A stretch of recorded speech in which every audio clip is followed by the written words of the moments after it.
রে, তোরে কইলাম বেটা উঠায় নিতে। আচ্ছা দাঁড়া, আরেকবার ধরি। মাইরা দিলাম, এবার দেখি কি হয়। মামা ক্লিক কর, ক্লিক কর। ইস রে, রে কইলাম তোরে ক্লিক করতে, কি করলি তুই? তুই বেশি লোভ করস, তোরে বারবার কইতেছে উঠায় এলা উঠায় এলা, কিন্তু তুই উঠাইলি না। অ্যাকাউন্টে এখন কত আছে? 400 আছে। 400ই ধর, এবার দেখি। আচ্ছা ঠিক আছে, ধরতাছি। মামা ক্লিক কর, ক্লিক কর মামা, ক্লিক কর। দাঁড়া মামা দ্রুত ক্লিক কর। দাঁড়া দাঁড়া, চুপ থাক। মামা ক্লিক কর, এখন ক্লিক কর। ইস রে তোরে কইলাম বেটা ক্লিক কর, যা। তুই কি করলি তুই? মামা, এটা তো আমার টিউশনির টাকা ছিল রে, এখন কি করুম ক? আমি তোরে কি কমু ক? আমার তো 1 সপ্তাহে 10,000 টাকা শেষ। আরে বেটা, আমি এখন এই টিউশনির টাকাটা কেমনে ব্যবস্থা করুম কত? আমারও তো এই 1 সপ্তাহের ভিতর প্রায় 5,000 টাকা শেষ। দাম তো একটা মারতে হইব, একটা আইডিয়া বাইর কর। মামা ল, আমাকে একটা ছাগল চুরি করে বেঁচে দেই গা। আরে না না, এগুলো করলে বেশি বেশি হয়ে যাব। দাঁড়া, আমারে ভাবতে দে। আইডিয়া শোন, আমি কি কই, তুই আর আমি মিলা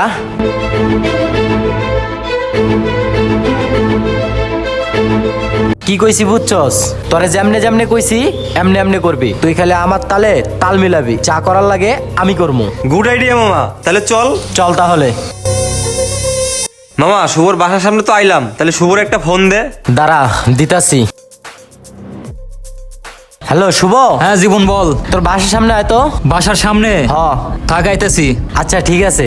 আইতাছে? হ আইতাছে। কিরে হঠাৎ তোরা আমার বাসার সামনে?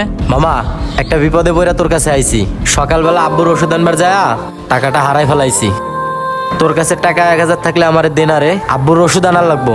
তোরে আমি পরে দিয়ে দিমুনি। হরে মামা, ও অনেকজনের কাছে টাকা চাইছে, কারো কাছে পায় নাই।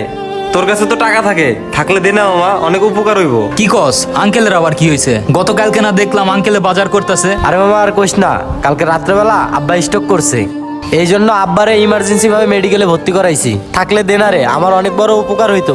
আচ্ছা মামা, আমার কাছে তো এখন বেশি টাকা নাই, আমার কাছে মাত্র 500 টাকা আছে, এটা তুই রাখ, পরে আমি ম্যানেজ করে তোরা জানা মনে। আচ্ছা মামা, তোর অনেক ধন্যবাদ রে, থাক তাহলে। আচ্ছা ঠিক আছে।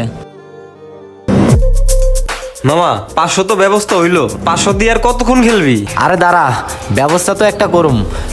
চল রাকিবের কাছে যাই, ওর কাছে কিছু ধান্দা হয় নাকি। আচ্ছা চল যাই রাকিবের কাছে। হ্যাঁ চল। রাকিব, তোরে তো মামা সারাদিন ধরে আমি খুঁজতাছি, তোর তো দেখাই পাইতাছি না। কেন আমারে খুঁজতাছ কে লেগা? আমি তো একটা বিপদে পড়ে তোরে খুঁজতাছি। কালকে রাত্রেবেলা হঠাৎ করে আমার আব্বু অসুস্থ হয়েছে, হ্যাঁ মেডিকেলে ভর্তি করাইছি। আমার এই ওষুধ কেনার লাগে কিছু টাকা দিছিল আম্মু, টাকাটা আমি হারাই ফেলাইছি। এখন আম্মুর কাছে টাকা চাইলে আম্মু চিল্লাচিল্লি করবো, এই জন্য আমার কিছু টাকা লাগবো। আমার যদি কিছু টাকা দিয়ে হেল্প করতিস, আমি তোরে পরে দিয়ে দিমুনি। ও আঙ্কেলের আবার কি হয়েছে? আর তুই টাকা হারাইলি কেমনে? তুই কি ছোট পোলা পান? আরে বাবা আর কইস না, মোবাইল বাইর করবার যায় টাকাটা হয়তো বা পড়ে গেছে। এখন যাই হোক, অত কথা বাদ দে। তোর কাছে 1,000 টাকা হইব কিনা এটা বল, আমার 1,000 টাকার খুব দরকার। মামা তোর কাছে টাকা থাকলে ওরে 1,000 টাকা দে, লাগলে পরে আমি তোরে দিয়ে দিমুনি। আমার কাছে থাকলে আমি দিয়ে দিতাম। ও আচ্ছা, 1,000 টাকা আমার কাছে তো হ্যান্ড ক্যাশ নাই, আমি মোবাইলে দিয়ে দিতেছি। আচ্ছা দে তাহলে। ওই দেখ টাকা গেছে নাকি? হ আইছে। আচ্ছা থাক তাহলে মামা, আমরা যাই। আচ্ছা যা তাহলে। কাকা দাঁড়ান, কই গেছিলেন? এই তো দোকান বন্ধ করে আসলাম, বাসায় যাইতেছি। কাকা শুনলাম আপনি নাকি অসুস্থ, দোকানে গেলেন কেমনে? আপনি না মেডিকেলে ভর্তি? আমি অসুস্থ? তোমার কি বলছে? আমার কি দেখে মনে হয় যে আমি অসুস্থ? কি কোন কাকা? ঘন্টা খানিক আগে আসা জীবন আমার কাছ থেকে 1,000 টাকা নিয়ে গেল আপনার অসুস্থতার কথা কইয়া। তো আপনারা তো দেখে মনে হইতেছে না আপনি অসুস্থ। কি কও না কও, আমি অসুস্থ আমি জানি না, তুমি জানো, আমার পোলাও জানে আমার অসুস্থতার কথা কয়ে আমার পোলা তোমার কাছ থেকে টাকাও নিছে 1,000। কাকা আমার মনে হয় কি জীবন অনলাইনে পাইলট হইতেছে, অনলাইন জুয়ায় আসক্ত হয়ে গেছে। বাবা মার অসুস্থতার কথা কইয়া মানুষের কাছ থেকে টাকা লইতেছে। কাকা এর জন্য বলতাছি, সময় থাকতে আপনার ছেলেরে বুঝান, না হলে পরে পস্তাইতে হইব। আচ্ছা বাজান, বিষয়টা জানানোর জন্য তোমার ধন্যবাদ। আমার ছেলে এতই অধপতনে চলে গেছে, আমার অসুস্থতার কথা কয়ে মানুষের কাছ থেকে টাকাও নিতেছে। আচ্ছা বাজান, তাহলে তোমরা থাকো, আমি এখন যাই, আমি বিষয়টা দেখতাছি। ওই সজীব চল আমরা জায়গা। কাকা, আমি আপনার কাছে একটা বিচার দিতেছি। কি বিচার নিয়ে এসো জুলফিকার, বলো।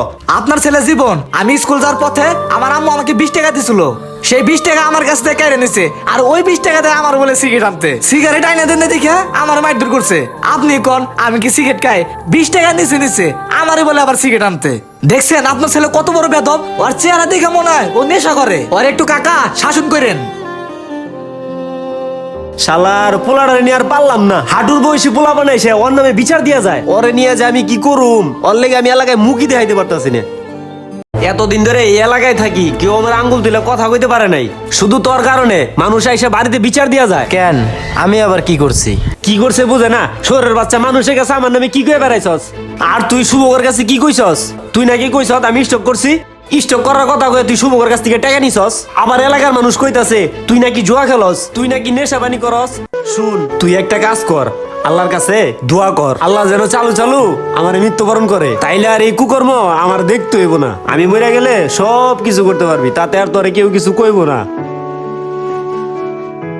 বাবারা সন্তানদের জন্য অনেক কষ্ট করে, কিন্তু বর্তমান যুগের ছেলেরা বাবাদের কষ্ট বোঝে না। সমাজে এমন কোনো কাজ করবেন না যে আপনার বাবা লজ্জিত হয়।